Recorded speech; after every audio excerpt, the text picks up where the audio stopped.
Talkback Tuesday with me, Fancy Nancy. Okay, so for all you moms out there who have boys, this bathroom where they have tiled the entire wall, floor to ceiling tile, all the way over here, behind the toilet.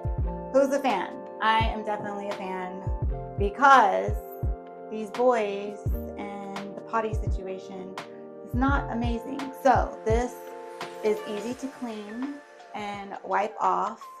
It looks very masculine in my opinion. Maybe it's the colors that have been selected, but do we like this option? Is this something that you would do? Do you feel like it would be easier to clean?